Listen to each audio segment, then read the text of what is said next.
Bonjour à tous, c'est Pascal de Neutrality Studies, aujourd'hui en langue française car j'ai le grand honneur de parler avec Dr. Siad Medouk, professeur de français, écrivain et poète palestinien résidant actuellement dans la ville de Gaza. Il nous parle donc directement depuis Gaza.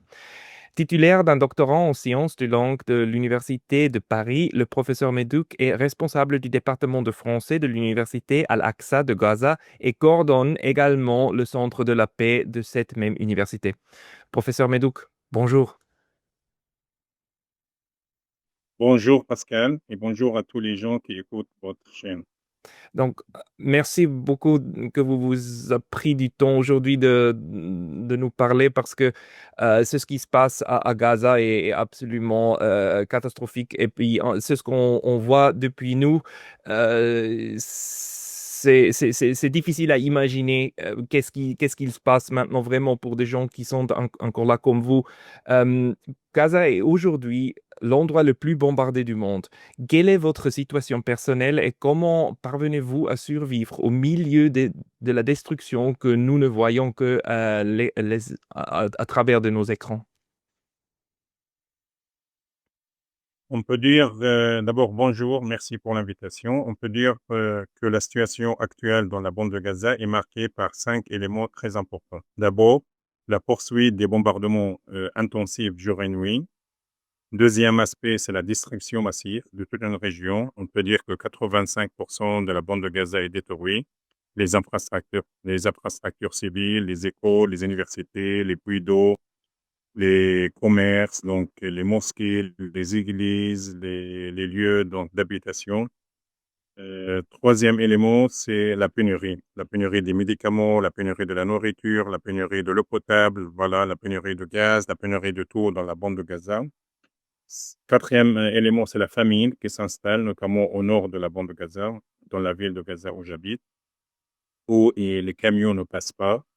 Même le largage de ciel ne part pas beaucoup de pays, donc il est inefficace parce qu'il tombe soit dans la mer, soit sur le toit et la tête des gens. Et voilà, et la quantité est insuffisante. Et cinquième élément, c'est l'absence de perspective. Donc, ça fait 22 mois, plus de 22 mois qui durent.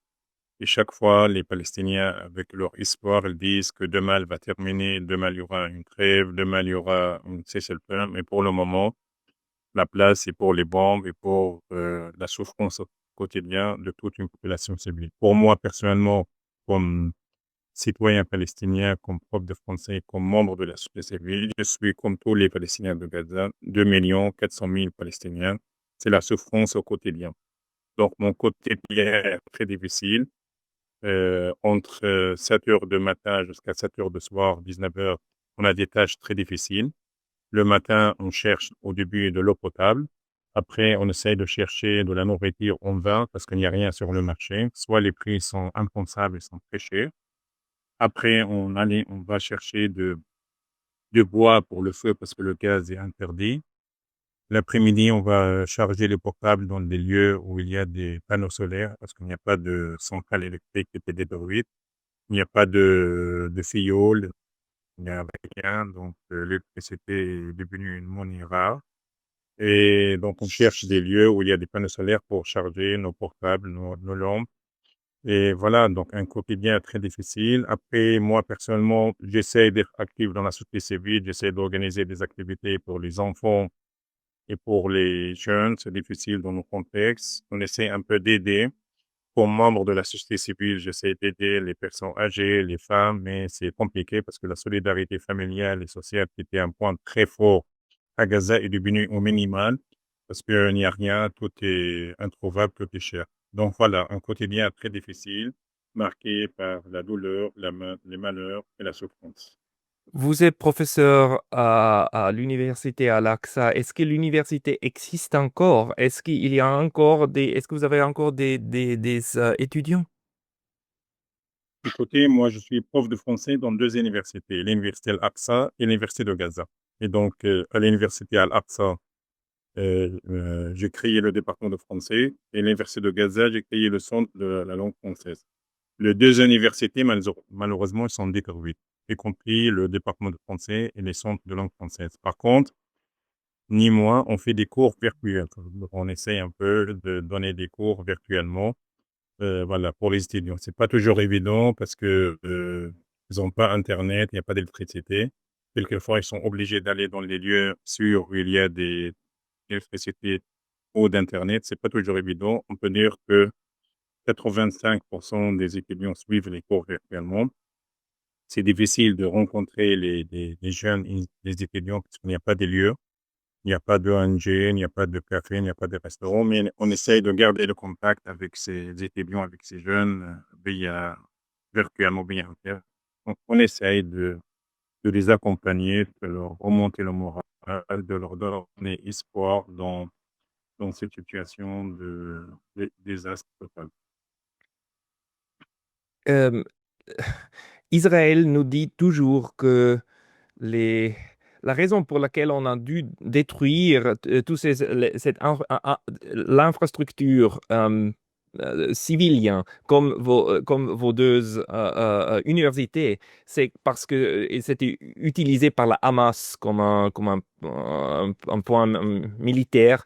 Est-ce que vous avez jamais rencontré du personnel de Hamas à vos universités?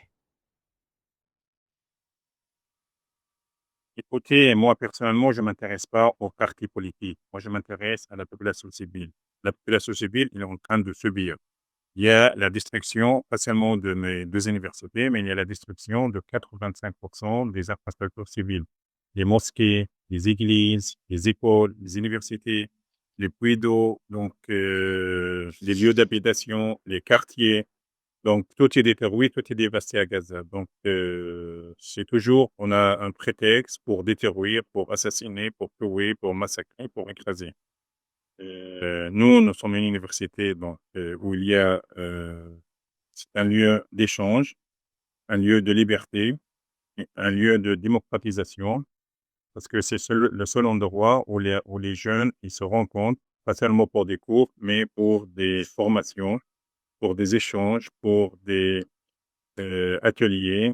Et voilà. Et d'ailleurs, dans mon université à l'Aqsa, j'ai créé le Centre de la paix, donc pour encourager la démocratie, les droits des femmes et la liberté d'expression. C'est un numéro un.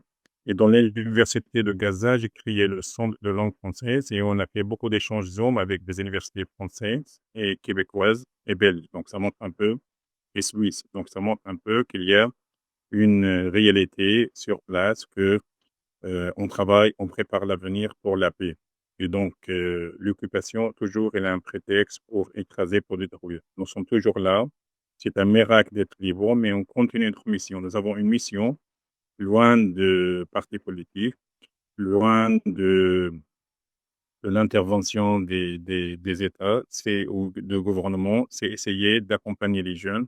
C'est essayer un peu de développer la démocratie dans la société palestinienne, de développer les principes de la tolérance, de la liberté d'expression, des droits des femmes, des droits de l'enfance, et surtout préparer un avenir pour la paix. Moi, je suis personnellement pour la lutte non violente, parce que je suis pacifiste palestinien, je suis pour la paix, pour l'avenir, et je continue ma mission malgré la destruction de ma maison, malgré la dévastation de mon quartier, malgré la perte de beaucoup de membres de ma famille et de beaucoup de mes biens, mais je suis en déplacement forcé, mais j'essaye de continuer donc ma mission noble, c'est-à-dire préparer l'avenir. Et l'avenir pour nous, c'est la paix et la justice.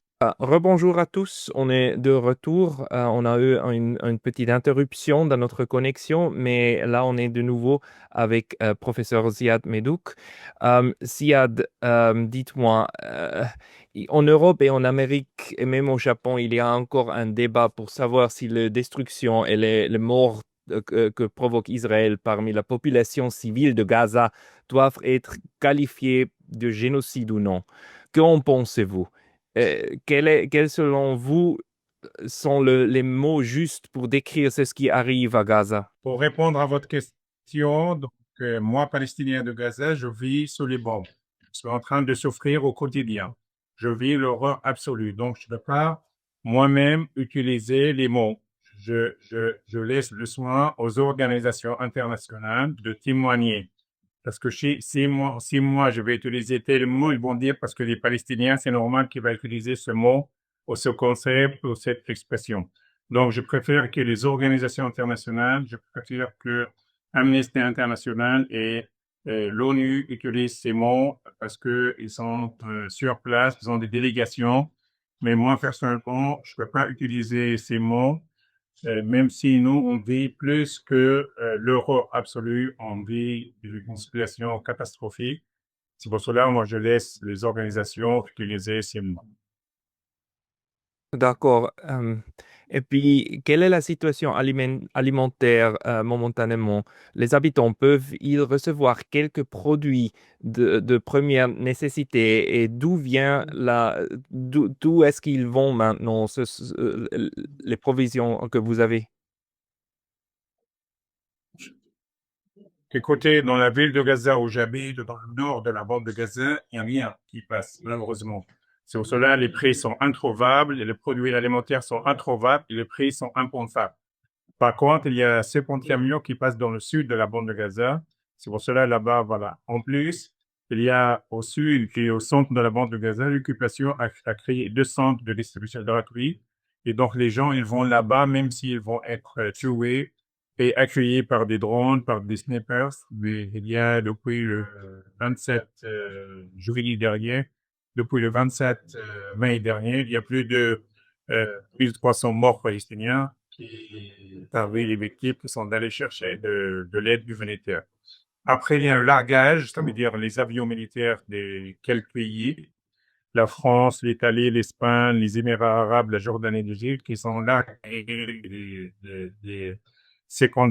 larguent ces contrôles alimentaires, mais c'est insuffisant, c'est une solution idiote parce que ces colis alimentaires, soit ils tombent sur la mer, soit sur le toit et la tête des gens. Donc, il y a 29 décès depuis 3 jours.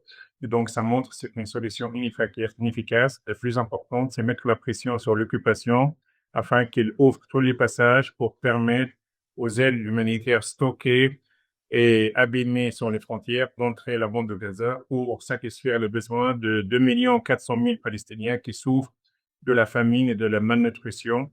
Je vous rappelle que jusqu'à aujourd'hui, le 5 août 2025, il y a 138 morts palestiniens de malnutrition de la famine, parmi leurs 95 enfants moins de 14 ans. Ça veut dire qu'il y a des femmes, qu'il y a des personnes âgées, qu'il y a des jeunes qui sont morts suite à la malnutrition, suite à la famine. Est-ce que, est-ce que selon vous, ça devrait être l'ONU qui distribue l'aide ou bien est-ce qu'il y a une solution sans Israël pour une distribution de l'aide?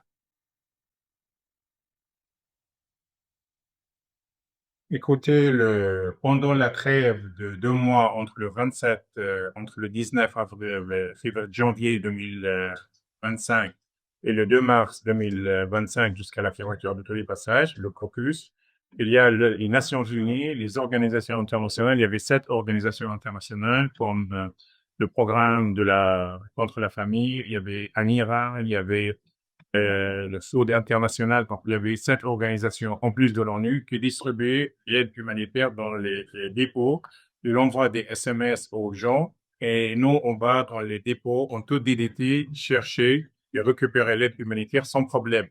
Et c'était partout dans la bande de Gaza, au sud, au nord et dans la ville de Gaza. Mais actuellement, soit les camions sont volés par les personnes affamées, soit par les groupes armés, soit les centres de distribution sont un risque, sont un piège mortel. Je pense que l'ONU, elle a une responsabilité, que l'occupation, il faut qu'elle ouvre les passages, que l'ONU, elle devrait jouer son rôle de nouveau, c'est-à-dire récupérer l'aide humanitaire sur la frontière, le mettre dans les dépôts et après, envoie des messages aux familles diminuées pour récupérer en toute dignité les colis alimentaires et comme ça, les produits alimentaires vont être disponibles aux nouveaux. C'est pas comme aujourd'hui. Aujourd'hui, 1 kilo de farine dans la ville de Gaza peut coûter jusqu'à 65 euros. 1 kilo de sucre jusqu'à 130 euros. Donc, c'est jamais vu. C'est des prix infonsables.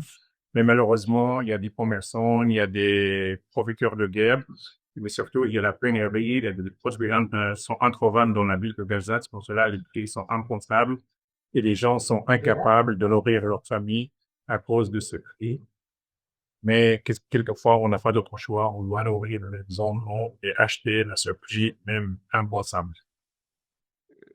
Oui, vous le dites, donc, on n'a pas de choix. Et puis, j'ai reçu des questions par mes amis. Pourquoi est-ce que c'est pas possible que l'aide extérieure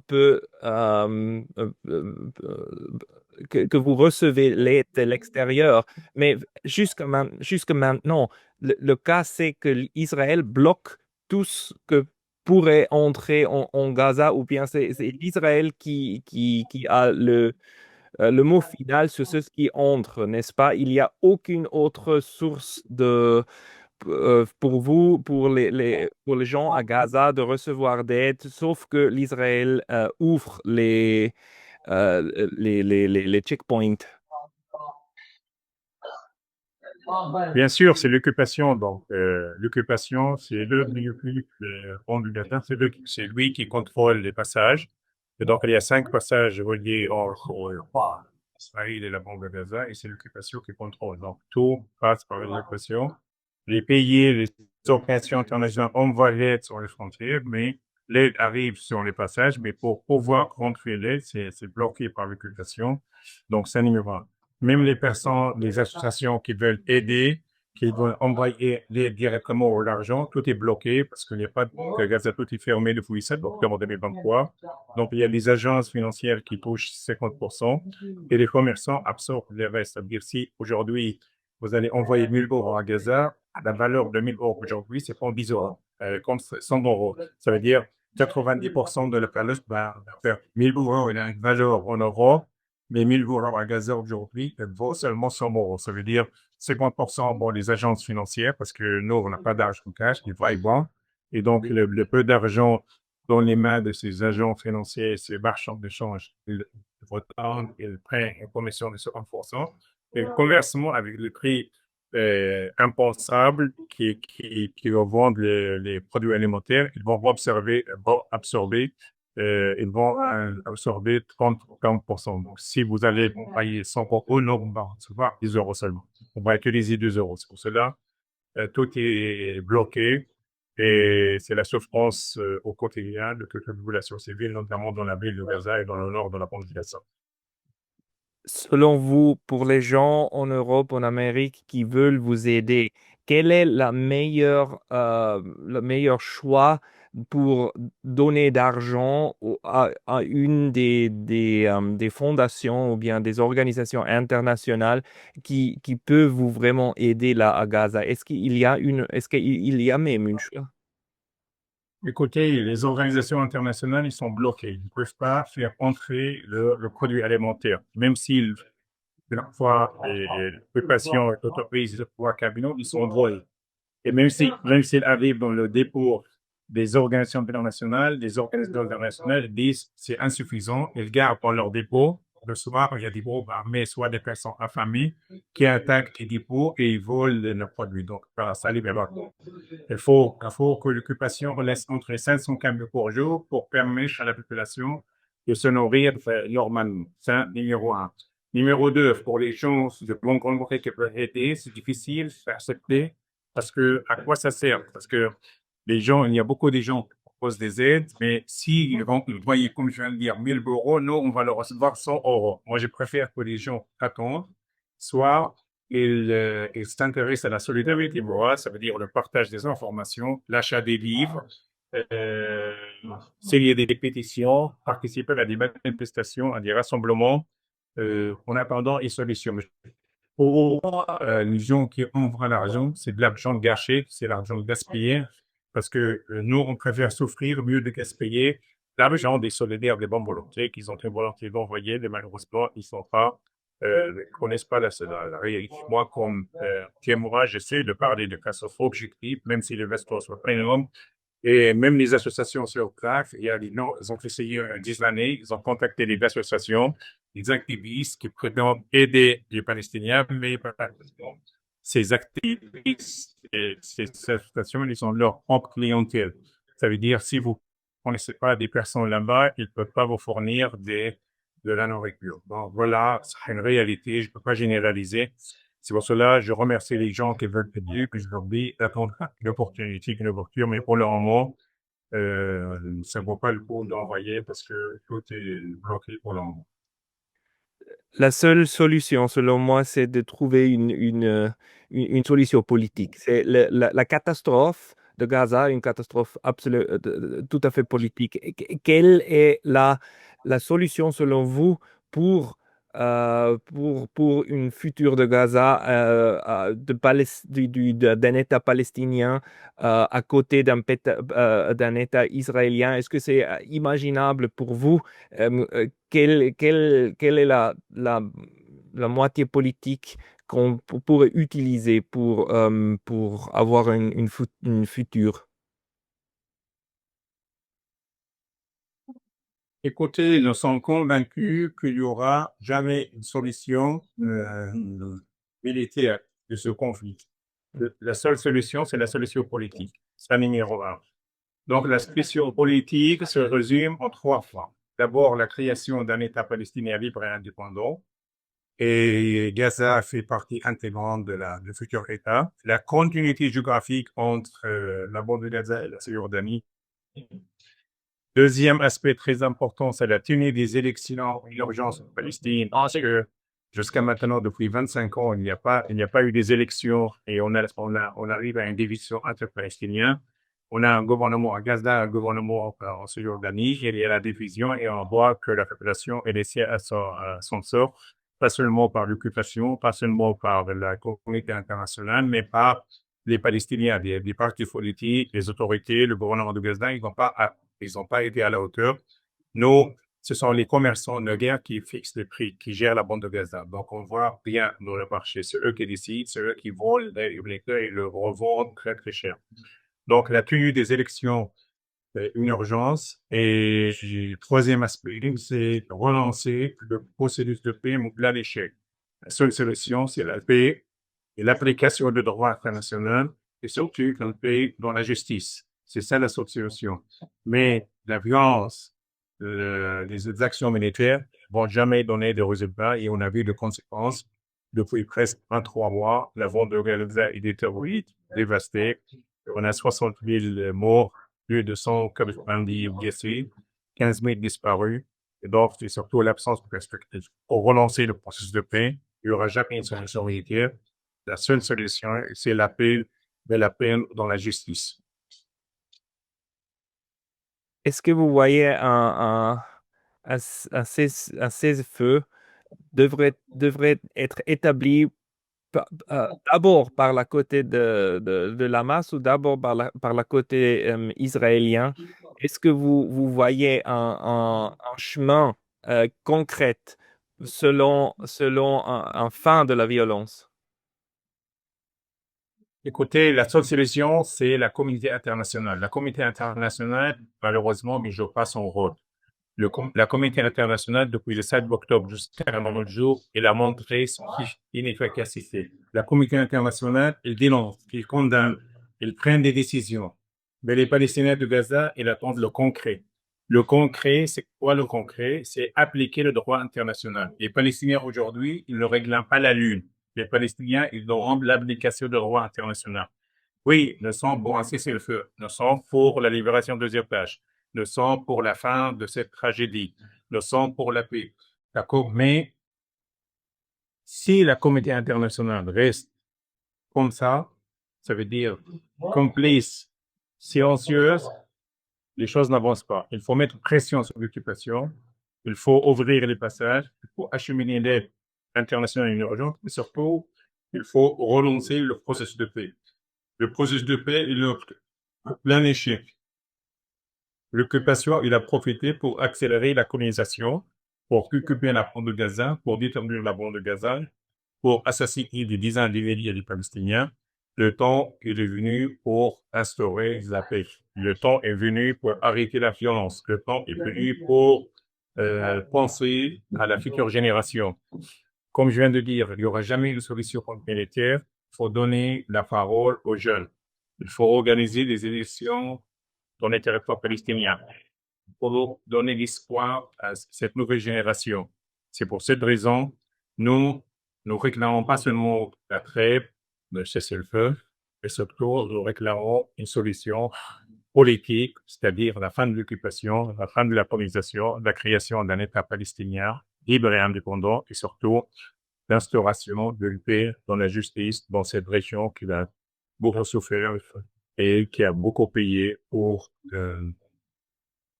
arriver à cette situation. Là, à mon avis, le temps passe très vite et jour après jour, il y a des sangs de peau qui courent.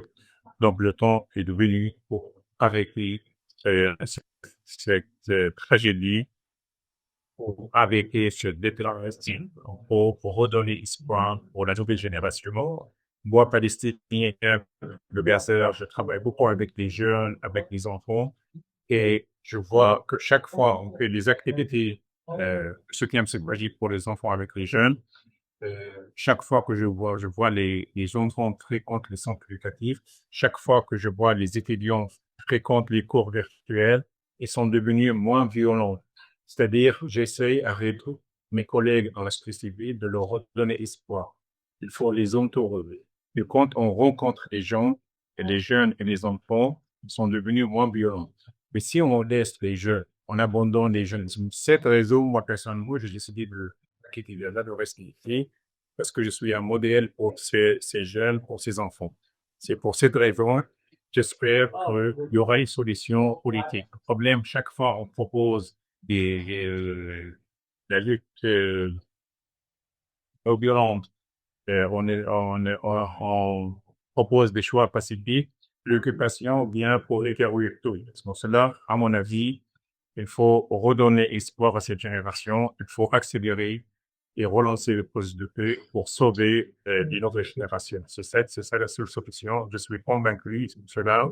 Moi, je suis fier d'être resté à Gaza. Je suis fier de mon choix pacifique. Je suis fier de choisir l'éducation comme forme de résistance. Je suis fier de choisir l'attachement à l'ATF, à la résilience comme forme de résistance. Je vais continuer mon combat.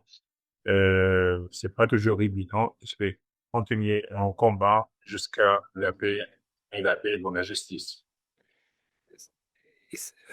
C'est ce qu'on entend à partir d'Israël, ce sont beaucoup des mots très affreux par rapport des plans qu'il existe maintenant pour Gaza. Un Gaza sans les Palestiniens, un Gaza totalement conquéré, pas seulement occupé comme il est occupé maintenant, mais occupé par des soldats israéliens partout dans la bande de Gaza. Est-ce que vous pensez que c'est... Comment est-ce que c'est possible pour les gens de Gaza d'avoir une future dans l'occupation? Est-ce qu'il y a, selon vous, qu'est-ce que vous pensez de ces plans d'Israël pour une occupation totale de votre Gaza? J'aimerais bien vous dire un aspect très important. Depuis le 5 octobre jusqu'à aujourd'hui, presque 23 mois. Ce sont début août 2025. 23 mois de l'horreur absolue. 23 mois de l'enfer. 23 mois de la souffrance quotidienne. 23 mois des bombardements intensifs. 23 mois de la destruction massive, de la famine, de mort, de tout. Mais 23 mois de résilience. C'est vrai, les pertes sont énormes, des morts, des blessés, la destruction massive, la famine, la faillite du système de santé, mais la population est toujours là. Je vais vous donner un chiffre qui va vous étonner. Il y a seulement 100 000 Palestiniens qui ont pu quitter Gaza quand le passage de Rafah était ouvert. C'est-à-dire maintenant, on était 2 500 000. Maintenant, 2 100 000. Il y a seulement 100 000 Palestiniens qui sont allés en Égypte ou dans les pays en Amérique latine ou en Europe pour étudier ou pour travailler. Donc, malgré tout, il y a 2 400 000 qui sont là. Ils souffrent au quotidien, qui risquent leur vie, mais ils ont décidé de rester. Tous les plans sont achevés. Le plan d'occuper Rafah, le plan de conquérir la bande de Gaza, d'occuper la bande de Gaza, Zachar sur et bon, aussi, voilà. Nous sommes toujours là. On survit parce qu'il n'y a pas de vie. On survit au quotidien avec des tâches quotidiennes très difficiles, avec une vie anormale, une survie anormale, mais on est toujours là. Ici, notre terre, nous ne partirons pas, malgré tout. Personnellement, j'ai beaucoup d'amis qui m'ont dit, viens à mon France, voilà, je vais te proposer la titre politique. Je leur dis, je peux venir en France, mais pour des cours durées, des conférences, des colloques, présenter mes recueils de poésie, des livres, pour bien travailler à l'université pour 3, 4 mois, mais je ne donnerai jamais d'asile politique, ni cours d'or, et pour la simple raison, parce que j'ai une vie qui s'appelle la Palestine, et j'ai une vie qui s'appelle Gaza. Je suis très attaché à Gaza. C'est vrai, Gaza aujourd'hui, ça change de rien.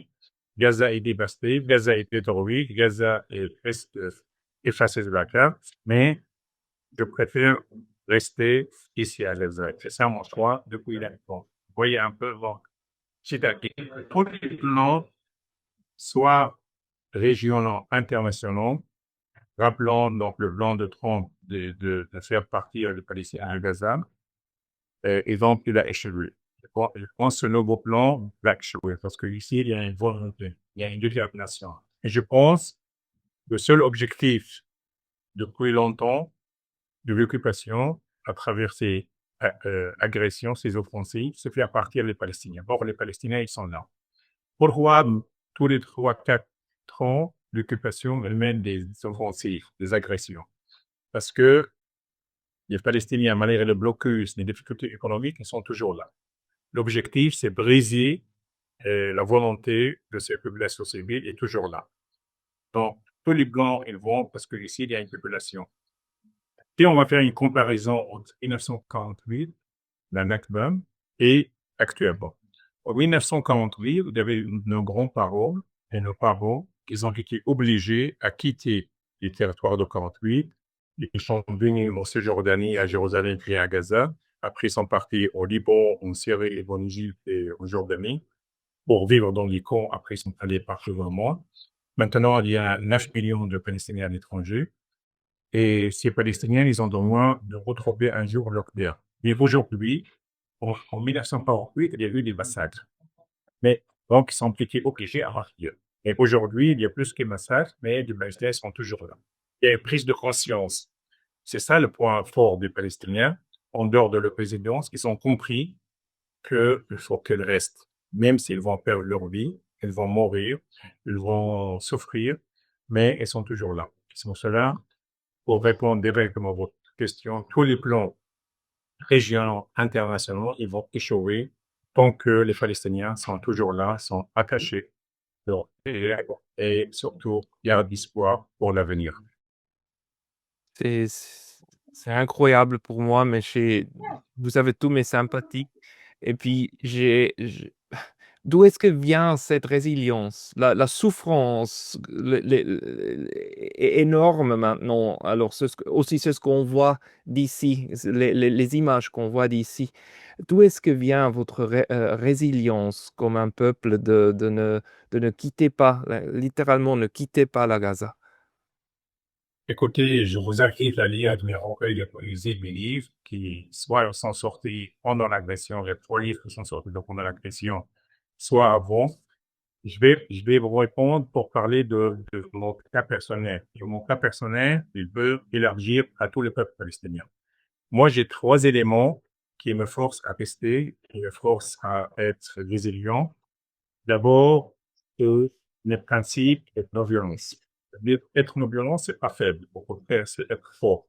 Donc, mes convictions, mes principes, mon choix de la lutte non-violente, ils m'ont forcé à rester dans notre partir.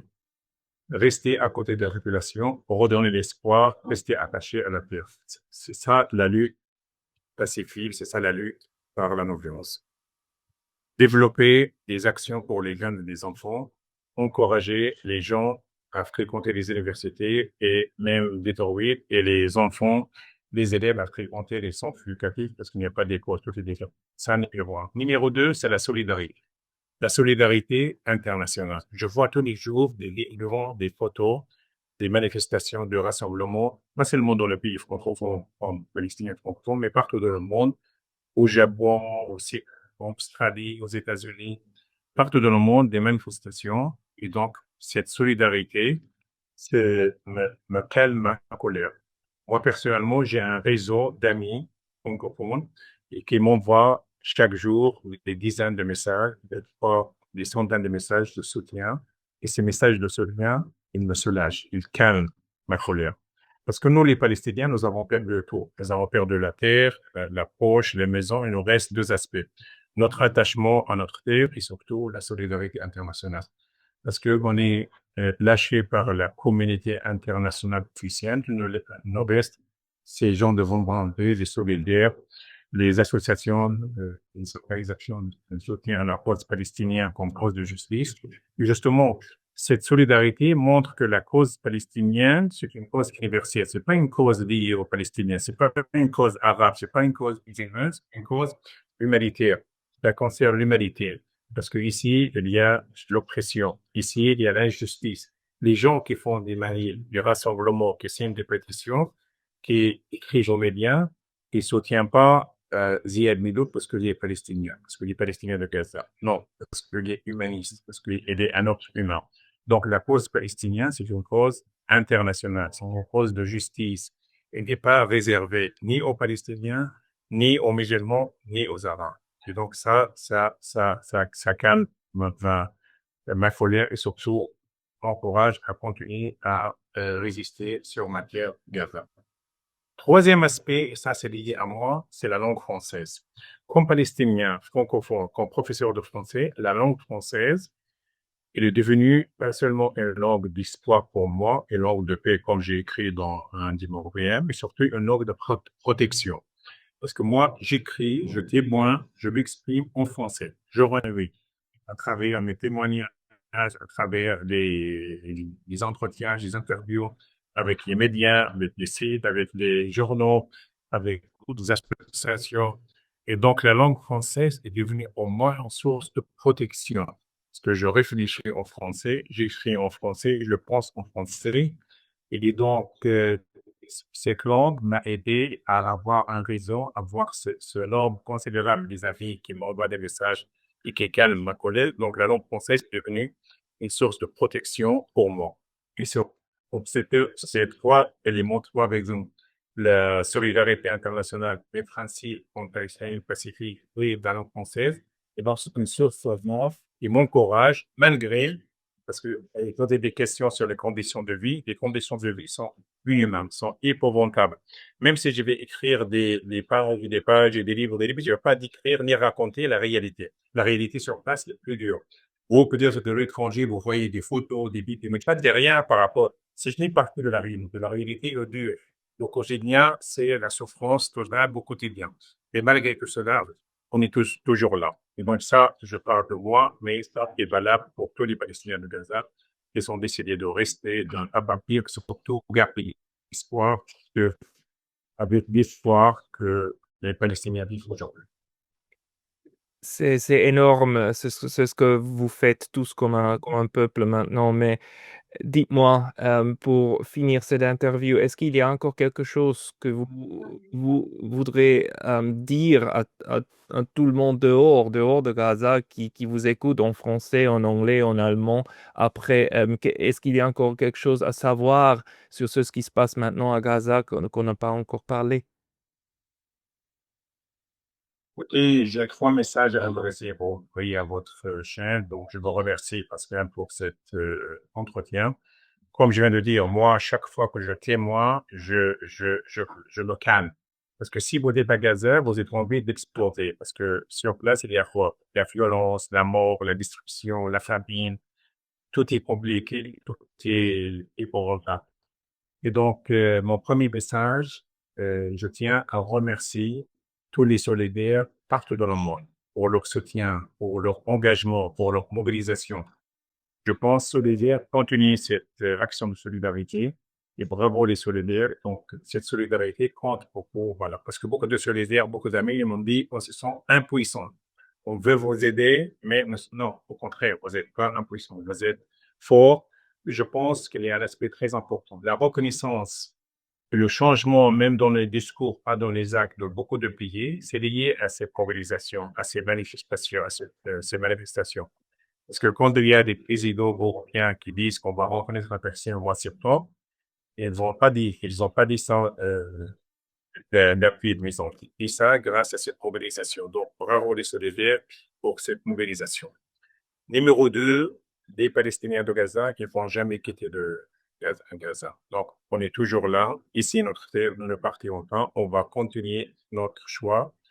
Et surtout, je demande au monde entier de ne pas courir derrière les propagandes, notamment les médias officiaux qui reprennent les propagandes de l'occupation. Alors, il y a une réalité dure. Si vous voulez des informations, il faut essayer d'avoir les informations des sources fiables, ça veut dire des Palestiniens qui vivent.